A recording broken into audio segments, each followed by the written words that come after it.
La Grèce se déplace vers une seule et même direction, le sud-ouest. Vous remarquez qu'ici le déplacement est de 2 mètres, alors que là il est de 4 ou 5 mètres, ce qui veut dire que le sol s'étire. Ce processus se produit toujours vers la même direction, pour une raison bien précise. Voici l'endroit où la mer est la plus profonde. Rappelez-vous le sirop d'érable, c'est exactement ce qui se passe. Le sol s'affaisse et glisse en direction de la région la plus basse, en s'étirant dans le même temps. Le golfe de Corinthe est l'un de ces endroits où la Grèce se distend lentement. Toutes ces pentes abruptes que l'on voit dans le lointain sont les failles normales qui provoquent l'étirement du terrain. À mesure que le sol s'affaisse, la Grèce s'enfonce.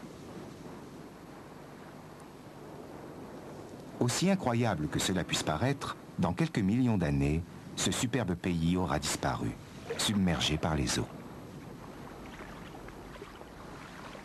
Malgré le succès de la théorie des fluides, Philipp Englund se rendit compte que quelque chose ne collait pas. Tout commença lorsque les géologues examinèrent des photographies de l'Asie prises depuis l'espace.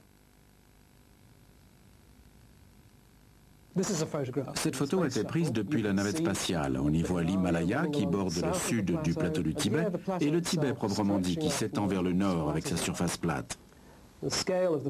La courbure de la surface de la Terre nous donne une idée de l'échelle de la photographie. Et là, on voit une énorme balafre qui s'enfonce dans l'Himalaya. Cette balafre est une faille normale. On en voit d'autres plus au nord.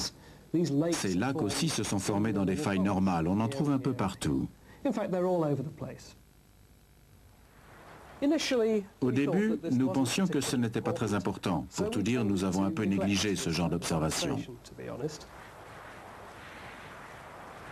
Ces failles normales n'étaient pas compatibles avec la théorie des fluides dans la formation des montagnes. En effet, on les trouve habituellement là où les montagnes s'affaissent, comme en Grèce.